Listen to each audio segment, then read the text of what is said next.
Hey hello everyone, welcome back to UGC NET exam prep. आज देखिए हम लोग एक टॉपिक पढ़ रहे हैं यूनिवर्सिटी ग्रांट कमीशन।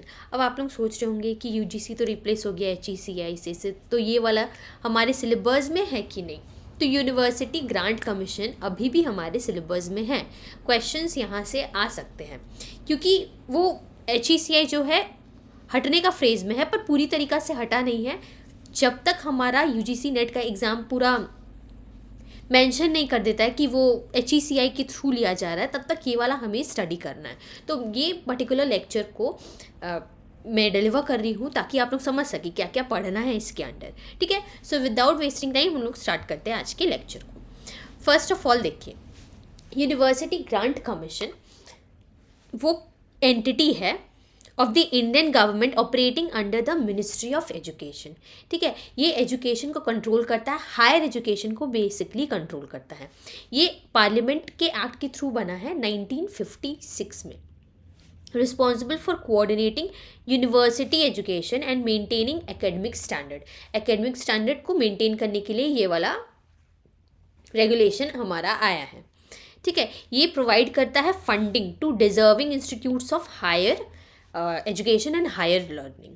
अब इसका बैकग्राउंड देखते हैं। अच्छा, इसमें क्या है कि बहुत सारे क्वेश्चन हमारे पास 10 ईयर्स है ना, यूजीसी से रिलेटेड बहुत सारा क्वेश्चन है, मतलब लगभग 20 से ज़्यादा क्वेश्चन आया है, तो इसीलिए पढ़ना बहुत ज़रूरी है। ये the idea of centralise body for university education in India. सबसे पहले ये रिकमेंडेशन कौन दिया था? सर्जेंट रिपोर्ट 1944 में सर्जेंट रिपोर्ट ने रिकमेंड किया था कि हायर एजुकेशन को गवर्न करने के लिए यूजीसी रेगुलेशन लाना है, यूजीसी बनेगा। वे suggested the creation of UGC का कमिटी बना। फिर इंडिपेंडेंस के बाद क्या हुआ? 1948 में लेड बाय एस राधाकृष्णन वो रिकमेंड किए थे restructuring of the committee along with lines of the British council. ठीक है, यूजीसी पहले ऑफिशियली स्टैब्लिश हुआ था 1953 में बाय मौलाना अब्दुल कलाम आज़ाद। सबसे पहले ये ऑफिशियली स्टैब्लिश हुआ था 1953 में। ठीक है, तो हमारा क्या क्या हुआ? सर्जेंट रिपोर्ट सबसे पहले आया, उसके बाद रिकमेंडेशन, पोस्ट रिकमेंडेशन के बाद सर्वपल्ली राधाकृष्णन इन्होंने रिकमेंड किया था कि रिस्ट्रक्चरिंग होना चाहिए सब चीज़ इसके अंडर, और ऑफिशियली कब आया? 1953 में। ठीक है, स्टैट्यूटरी बॉडी फिर बना यूजीसी एक्ट के अंदर 1956 में। ये पूरा इसका ओरिजिन का पार्ट है। 1944 हुआ, उसके बाद क्या हुआ? 1948, इस समय रिस्ट्रक्चरिंग हो रहा है। फिर 1953 ऑफिशियली ये इस्टेब्लिश हो रहा है। फिर स्टैट्यूटरी एक्ट, मतलब गवर्नमेंट के एक्ट के तहत ये वाला स्टैट्यूटरी मतलब कंपलसरी बॉडी बना इन द ईयर 1956। ठीक है, तो ये रेगुलेशन है। एक मिनट में पेन का कलर चेंज कर लेती हूँ, इट शायद आप लोग को दिख नहीं रहा होगा। ठीक है, अब हम लोग आगे बढ़ते। करंट रोल एंड मैंडेट क्या है? ठीक है, यूजीसी क्या क्या करता है? सबसे पहले ग्रांट करेगा, मनी ग्रांट करेगा, फंड्स देगा, allocation of money to colleges and university, and regulation and standard providing quality and standardization of Indian institution of higher education, that is HEI। तो ऑनगोइंग प्रपोजल है यूजीसी का कि HECI बनेगा, यही लिखा हुआ है इस स्लाइड में। अब देखिए हिस्टोरिकल बैकग्राउंड क्या है यूजीसी का, तो हमने सबसे पहले पढ़ लिया 1944 में। 1944 याद रखिए सर्जेंट रिपोर्ट हुआ था। उसके बाद 1958 में यूजीसी यूनिवर्सिटी ग्रांट कमिटी है, ठीक है, was created to oversee the central universities, right. फिर 1947 में committee scope was expanded to cover, सभी यूनिवर्सिटीज़ को कवर करना है। फिर 1948 में डॉक्टर सर्वपल्ली राधाकृष्णन उन्होंने स्टैट्यूटरी बॉडी ये वाला बनाने के लिए रिकमेंड किया। फिर आता है हमारा 1953 में, ये एक्ट के तहत बना है 1956 में।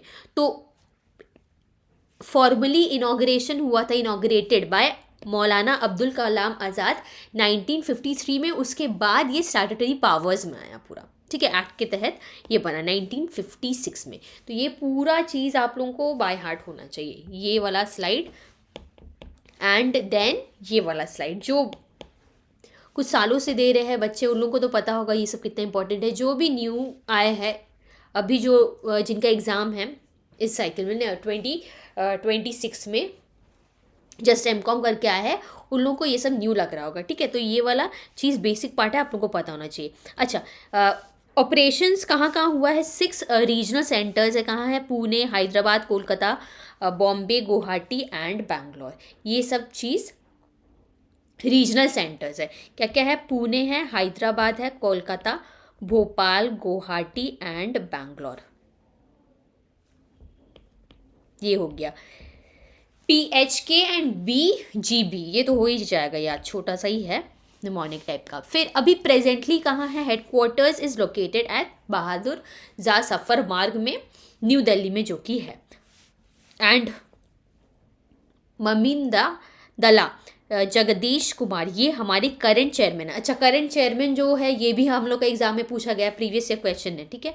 तो ये याद रखना है कि कौन से चेयरमैन हैं UGC के, उनका लिस्ट भी एक्चुअली आता है कि कौन कौन से चेयरमैन हैं। तो प्रीवियस ईयर क्वेश्चन जब इसका कराऊंगी तब उस समय कवर कर लेंगे हम लोग। अच्छा, अब देखिए स्ट्रक्चर एंड ऑफिसेस क्या है। हेडक्वार्टर है इनका दिल्ली में, और रीजनल ऑफिसेस जो 6 हमारा रीजनल ऑफिसेस जो यहाँ पर ही मेंशन है हमारा, यही सब है रीजनल ऑफिसेस, ठीक है।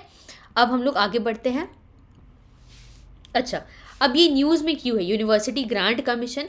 देखिए, जो इंडियन स्टेट्स है ना, इंडियन स्टेट्स, उनको अपना कंट्रोल रखना है जो भी स्टेट यूनिवर्सिटी है उसके अंडर।